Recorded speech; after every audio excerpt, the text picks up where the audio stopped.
जी गज के बदल दी सांझ पाओ वाहिगुरू जी का खालसा वाहिगुरू जी की फतेह। जिस तरह कि आप सब जानते ही हो, आज ਅਸੀਂ ਸ਼ਹੀਦਾਂ ਦੇ ਸਰਤਾਜ ਗੁਰੂ ਅਰਜਨ ਦੇਵ ਜੀ ਮਹਾਰਾਜ ਜੀ ਦੇ ਮਹਾਨ ਸ਼ਹੀਦੀ ਦਿਹਾੜੇ ਨੂੰ ਯਾਦ ਕਰਦੇ ਹੋਏ ਇਕੱਠੇ ਹੋਏ ਹਾਂ। ਤੇ ਸਭ ਤੋਂ ਪਹਿਲਾਂ ਮੈਂ ਗੁਰਦੁਆਰੇ ਦੇ ਪ੍ਰਬੰਧਕ ਵੀਰਾਂ ਨੂੰ ਬਹੁਤ ਬਹੁਤ ਵਧਾਈ ਦਿੰਦਾ ਹਾਂ, ਕਿਉਂਕਿ ਉਹਨਾਂ ਨੇ ਜਿਹੜਾ ਇਹ ਦਿਨ ਹੈ ਆਪਣੇ ਇਤਿਹਾਸ ਨੂੰ ਸਾਂਭਦੇ ਹੋਏ ਮੂਲ ਨਾਨਕਸ਼ਾਹੀ ਕੈਲੰਡਰ ਜੋ 2003 ਵਿੱਚ ਲਾਗੂ ਹੋਇਆ ਸੀ ਉਸ ਨੂੰ ਧਿਆਨ 'ਤੇ ਰੱਖਦੇ ਹੋਏ ਇਹ ਦਿਨ ਬਣਾ ਰਹੇ ਹਨ। ਅੱਜ ਕੱਲ੍ਹ ਸਾਡੀ ਕੌਮ ਕਾਫੀ ਵੱਧ ਚੁੱਕੀ ਹੈ ਇਸ ਚੀਜ਼ਾਂ ਵਿੱਚ, ਅਤੇ ਬਹੁਤ ਬਹੁਤ ਵਧਾਈ ਹੈ ਗੁਰਦੁਆਰੇ ਦੇ ਪ੍ਰਬੰਧਕਾਂ ਨੂੰ। ਹੁਣ ਆਓ ਯਾਦ ਕਰੀਏ ਸ਼ਹੀਦਾਂ ਦੇ ਸਰਤਾਜ ਮਹਾਨ ਸ਼ਹੀਦ ਗੁਰੂ ਅਰਜਨ ਦੇਵ ਜੀ ਮਹਾਰਾਜ ਜੀ ਦੇ ਸ਼ਹੀਦੀ ਦਿਹਾੜੇ ਦੇ। ਗੁਰੂ ਅਰਜਨ ਦੇਵ ਜੀ ਮਹਾਰਾਜ ਜੀ ਦਾ ਜਨਮ 1563 ਈਸਵੀ ਨੂੰ ਮਾਤਾ ਪਾਨੀ ਜੀ ਦੇ ਕੁੱਖੋਂ ਗੁਰੂ ਰਾਮਦਾਸ ਮਹਾਰਾਜ ਜੀ ਦੇ ਘਰ ਸ਼੍ਰੀ ਗੋਇੰਦਵਾਲ ਸਾਹਿਬ ਵਿਖੇ ਹੁੰਦਾ ਹੈ। ਹੁਣ ਬਚਪਨ ਤੋਂ ਹੀ ਉਹਨਾਂ ਦੇ ਨਾਨਾ ਸਾਹਿਬ ਗੁਰੂ ਅਮਰਦਾਸ ਮਹਾਰਾਜ ਜੀ ਬਚਪਨ ਤੋਂ ਹੀ ਆਪਣੇ ਨਾਨਾ ਸਾਹਿਬ ਜੀ ਦੇ ਨਾਲ ਖੇਡਦੇ ਹੋਏ ਉਹਨਾਂ ਨੇ ਕਈ ਅਸੀਸਾਂ ਲਿੱਤੀਆਂ। ਇੱਕ ਵਾਰ ਜਦੋਂ ਗੁਰੂ ਅਰਜਨ ਦੇਵ ਜੀ ਮਹਾਰਾਜ 1 ਸਾਲ ਦੇ ਸਨ, ਉਹ ਖੇਡਦੇ ਹੋਏ ਗੁਰੂ ਸਾਹਿਬ ਜੀ ਦੇ ਗੁਰੂ ਅਮਰਦਾਸ ਮਹਾਰਾਜ ਜੀ ਦੇ ਸਿੰਘਾਸਨ ਦੇ ਉੱਪਰ ਚੜ੍ਹਨ ਲੱਗੇ।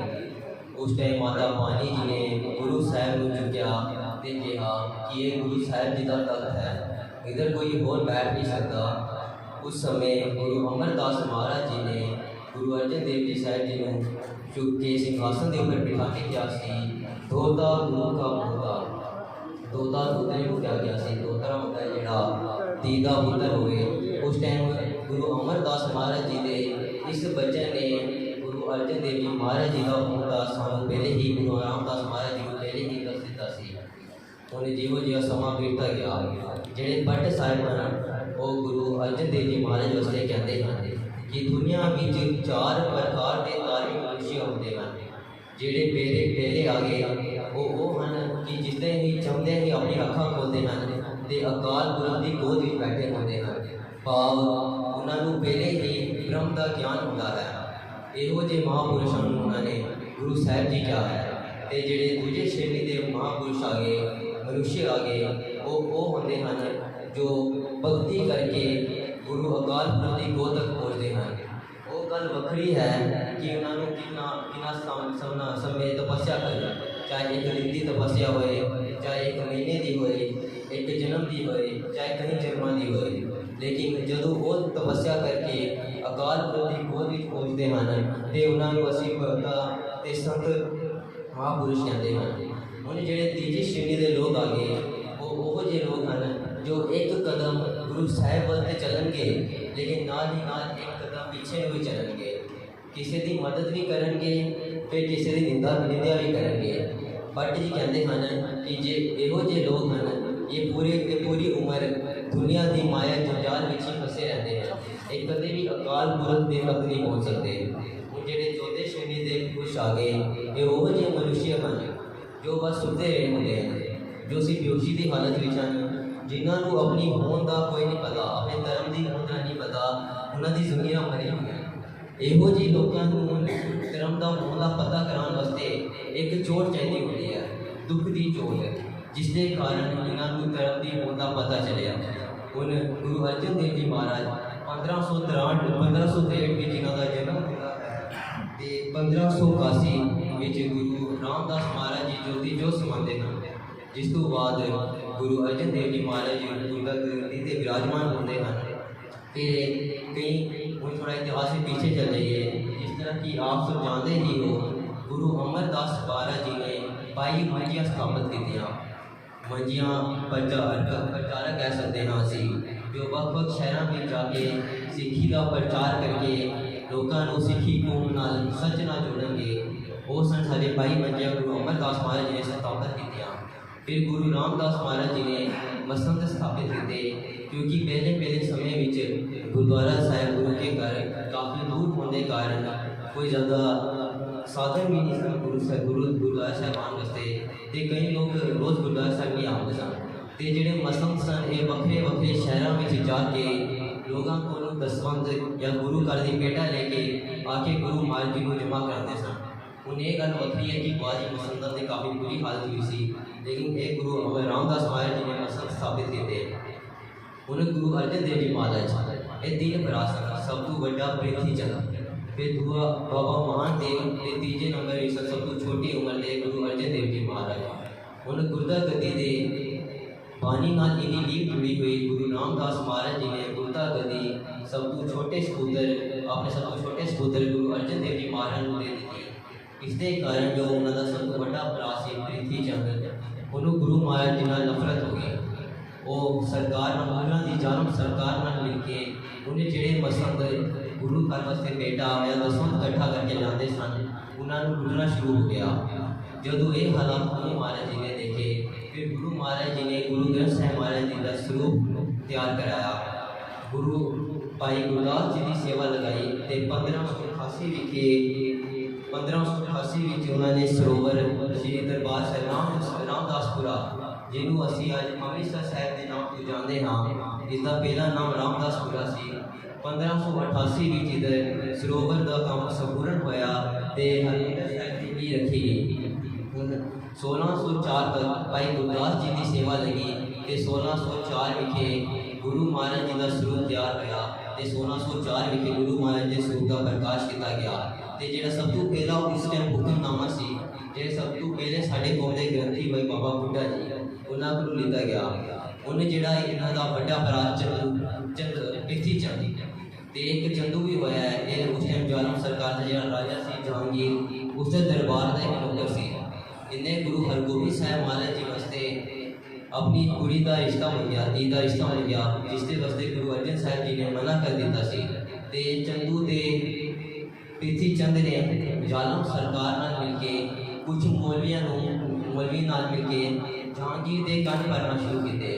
इसने इन्होंने कहा कि गुरु ग्रंथ साहिब महाराज का जोड़ा स्वरूप अर्जन देव जी ने बनाया है, इस विच अल्लाह के बारे में काफ़ी गलत गल्लां लिखियां। ये उन्होंने लफ्ज़ हैं, ये उन्होंने जहांगीर के कन भरन वास्ते बनाने कहे। तो जदों ये गल जहांगीर को पता चली तो और भी कई झूठे पाने बुला के 1606 विखे गुरु साहिब जी को लाहौर बुलाया जाता है। उन्हें गुरु साहिब जी जदों लाहौर वल जान लगते हैं, ये पहले ही गुरु हरगोबिंद साहिब महाराज जी को कह देते हैं कि मैं जिन्हें तसीहे चल सकांगा मैं वो तसीहे चलांगा, जे फिर भी जालमां दा पेट नहीं भरिया फिर तेन कुछ होर करना पड़ेगा। ये सब कह के 1606 विखे गुरु साहिब लाहौर चल जाते हैं जालमां दे जालम सरकार के नाल। जदों उधर जाके चंदू गुरु साहिब जी को कहता है कि तुसीं तप रहे हो। ते गुरु अर्जन देव जी महाराज एक संपूर्ण संत सन ते संत की एक बड़ी भाषा है कि जो संत है वो कदे तपता नहीं है। उन्हें कई लोग इसको गलत पासे ले जाएंगे, वो कहेंगे कि साढ़े कौम के जोड़े महान शहीद हुए हैं वो संत नहीं सन। उदू बाद गुरु दशमेश पिता जी ने सानू संत नाथ सिपाही भी बनाया है। उन्हें जदों गुरु अर्जन देव जी महाराज संपूर्ण संत सन ते जदों उन्होंने ये संत भी गुरु अर्जन देव जी महाराज उससे निकल लगता है। तो जदों उधर जाके चंदू ने कहा कि तू तप रहा है, उस समय उन्हें दिखाने वास्ते आप उस जगह चौकड़ा लगा के बैठ गए हैं। आज जिस तरह हम असी सारे बैठे हैं शहीदों के सरताज के शहीदी दिहाड़े को मनाने वास्ते। ये लफ्ज़ शहीदी शहादत कई बार असी सुनिया होंगियां, लेकिन एक जो लफ्ज़ है एक कुरान का लफ्ज़ है, मुगलों का लफ्ज़ है। दूसरी स्थान हिंदू वीरों के जिन्हें मर्जी ग्रंथ पढ़ लो तो किसी भी ये लफ्ज़ नहीं मिलेगा। भारत में जो मुगल आए उन्होंने नाल ही कुरान आ गया तो नाल ही शब्द भी आ गया। उन शहीद शब्द है मुगलों का कुरान का तो शहीदों के सरताज गुरु अर्जन देव जी महाराज को कहा जाता है। इसका अर्थ ये नहीं है कि गुरु अर्जन देव जी महाराज को पहला कोई शहीद नहीं होया। गुरु अर्जन देव जी महाराज तो पहले भी कहीं शहीद हुए, लेकिन गुरु अर्जन देव जी महाराज पहले ऐसे शहीद सन जो आप उस जगह चौकड़ा लगा के बैठ गए जिधर उधर उन्होंने शहीद होना सी, उन्हें जदों वो आप तत्ती तवी से जाके बैठते हैं उन्होंने ऊपर गर्म गर्म रेता सुलिया जाता है। आजकल जिस तरह कि अपने सिख नौजवान भरा शहीद के लंगर लगाते हैं, इसका भी इतिहास है। जदों गुरु साहिब महाराज जी को तत्ती तवी तो बिठाने तो बाद जो घर बंद किया जाता है, उस समय जहांगीर की कारवाई जहांगीर ने सख्त हुक्म दिता सी कि कोई गुरु साहिब जी को मिल ना सके। तो जहांगीर की कारवाई गुरु साहिब जी को मिलन जाती है। उस समय जो सेना किते नहीं जान देती, वो अपने सारा सोना जवाहर उन्होंने दे के गुरु साहब जी के कोल जाती है तो उधर जाके उन्होंने कहती है कि मैं मिठा जल आप जी के वास्ते लेके आई हाँ। तो उस समय गुरु साहब कहते हैं कि मैं पहले ही अरदास कर दी थी कि मैं जहांगीर के घर का एक दाना तक नहीं छोड़ूंगा।